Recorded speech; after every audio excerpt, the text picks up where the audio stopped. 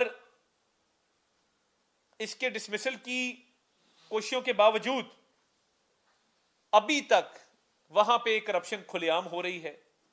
تو یہ جو مس گورننس ہے، جو کرپشن ہے، جو آپ کے باقی سارے معاملات ہیں، فائنینشیل کرپشن، فائنینشیل مس مینجمنٹ، آپ کے باقی سکینڈلز، آپ کی ایجوکیشن، ہیلتھ سیکٹر میں بے ضابطگیاں، اس کا کوئی جواب نہیں ہے آپ کے پاس۔ میں چاہتا تھا کہ یہ white paper fact and figures کے ساتھ کے پی حکومت کی پرفارمنس کے حوالے سے، جب یہ 10-11 ماہ پورے ہو رہے ہیں حکومت کو، تو یہ عوام کے سامنے رکھو، اور اس کا کوئی جواب نہیں ہے، اس کا کوئی ترجمان، کوئی انفارمیشن منسٹر، کوئی چیف منسٹر اس کا جواب اس لیے نہیں دے سکتا کہ 11 سال میں آپ نے صوبے کو تباہی کے دہانے پہ کھڑا کر دیا ہے۔ اور باقی صوبائی حکومتوں کو آپ دیکھ لیں، جتنا پنجاب کے عوام کا حق ہے کہ ان کی فلاح و بہبود پہ پیسہ بھی لگایا جائے، کام بھی کیا جائے، اتنا ہی حق خیبر پختونخوا کی عوام کا ہے۔ تو میں یہ سمجھتا ہوں کہ یہ معاملات ہیں، اگر اس صوبے نے ترقی کرنی ہے، آگے بڑھنا ہے، اس صوبے کا سب سے بڑا دشمن علی امین گنڈا پر اس کی پارٹی اور اس کی پارٹی کی قیادت ہے، اور یہ جب تک معاملات ٹھیک نہیں کریں گے، میں سمجھتا ہوں کہ خیبر پختونخوا کا صوبہ اور اس کے لوگ وہ خوشحال نہیں ہو سکتے۔ بہت شکریہ جی۔ اچھا تعمیر یہ بتائیے گا، اسلام آباد میں دھرنوں پر یہ آپ نے اخراجات بتا دیے کہ بھی وفاقی حکومت کو کتنا خرچہ کرنا پڑا ان تمام دھرنوں کو روکنے کے لیے، کنٹینرز کو کرائے پہ دینے کے لیے، اور پولیس ڈپیوٹ کرنے کے لیے، رینجرز ڈپیوٹ کرنے کے لیے؟ کروڑوں روپے کا خرچہ ہوا ہے جی اس کے اوپر، اور میں ایگزیکٹ تخمینہ آپ کو بتا دیں گے، بٹ ہر روز پوری جو فورس وہاں پہ ڈپلائیڈ تھی، جو پورے شہر میں بزنس کا لاس ہوا، بزنس کا لاس تو ایک دن کا اربوں روپے کے اندر ہے نا، بزنس لاس الگ ہے, حکومت کا لاس الگ ہے. تو پر ڈے یہ اگر پورے پاکستان کے بزنس کے لاس کو آپ دیکھیں تو یہ تقریباً 80-90 ارب روپے پہ پہنچ جاتا ہے. تو یہ مجھے بتائیے نا اس کا ذمہ دار کون ہے اور اس کے کس نے مداوا کرنا ہے اس چیز کا. میرا سوال یہ ہے کہ آپ نے گورنمنٹ کو بڑی تنقید کا نشانہ بنایا. سندھ کے والے سے بھی بتا دیں, آپ کو لگتا نہیں کہ سندھ کی عوام کو بھی پیپلز پارٹی کی شکل میں ایک سزا مل رہی ہے, اور پیپلز پارٹی کی جانب سے آئے روز آپ کو تنقید کا نشانہ بھی بنایا جاتا ہے. کچھ ہی روز پہلے بلاول نے یہ اسٹیٹمنٹ, جی میں نے ان کی پوری پریس کانفرنس سنی. آپ کا کیا رد عمل؟ ابھی میرے کچھ صحافی دوست گئے تھے سندھ, ڈیلیگیشن پورا گیا تھا. اس میں میری کیونکہ پارلیمنٹری رپورٹرز ایسوسی ایشن کے ساتھ بھی ایک تعلق رہتا ہے, تو وہ بھی سندھ سے ہو کے آئے. آپ ذرا صرف ویڈیوز دیکھیں منگوا کے جو سندھ کی. میں سیاسی بات نہیں کر رہا, میں ایڈمنسٹریٹو بات کر رہا ہوں. میں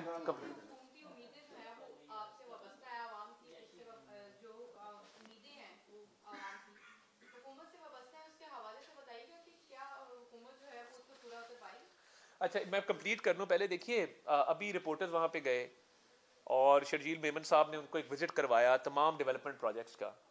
حالات آئیڈیل نہیں ہوں گے مگر ایک نیک نیتی سے کوشش نظر آ رہی ہے کہ وہ سندھ کو ایک ماڈرن صوبہ بنانا چاہتے ہیں. تو میں سیاسی معاملات اپنی جگہ پہ, جو کام نظر آتا ہے, جو بولتا ہے, جو اچھا کام ہے اس کی تعریف کرنی چاہیے. آپ ذرا وہ ویڈیوز دیکھیے گا پارلیمنٹری رپورٹرز ایسوسی ایشن سے, عثمان خان صاحب سے منگوا لیں, وہ آپ کو دے دیں گے. تو دیکھیں بلاول صاحب ہمارے اتحادی, ہمارے بھائی ہیں, تو یہ چھوٹے موٹے گلے شکوے سے چلتے ہیں. دوسرا عوام سے جو توقعات ہیں, عوام کی ہماری سے جو توقعات ہیں, دیکھیے پچھلے سال کے مقابلے میں اس سال حالات اتنے بہتر ہیں کہ دنیا کے جو بین الاقوامی سطح پہ لیڈران ہیں وہ پاکستان کی اکانومی کی, پاکستان کی حکومت کی تعریف کر رہے ہیں. وہ کہہ رہے ہیں پاکستان کی اکانومی ترقی کر رہی ہے, اور انشاءاللہ تعالیٰ دیکھیے ہمارا اب اگلا ٹارگٹ جو ہے وہ گروتھ کا ہے. بہت جلد وزیر اعظم صاحب اس پہ ایک تقریب سے خطاب کریں گے اور وہ معاشی ایجنڈے پر تفصیل سے بات کریں گے آنے والے دنوں کے اندر.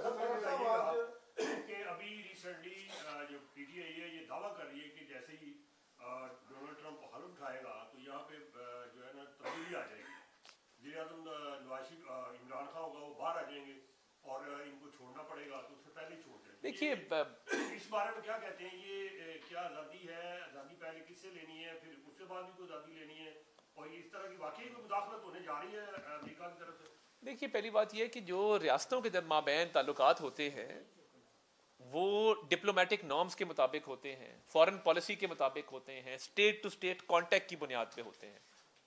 اگر کوئی یہ کہے کہ فارن افیئرز کے جو دونوں وزارتیں ہیں ان کو چھوڑ کے, ڈپلومیٹک نارمز کو چھوڑ کے, اسٹیٹ ٹو اسٹیٹ کانٹیکٹ کو چھوڑ کے, یہ سیاسی ریٹرک اپنی جگہ پہ, یہ سیاسی نعرے بازی کئی دفعہ بہت اچھی لگتی ہے کیونکہ شروع ہوئی تھی ہم کوئی غلام ہیں ایسے اور ختم ہوئی آ کے ساری مدد کرو. تو یہ دونوں چیزیں دیکھیں نا, یہ سیاست ہے.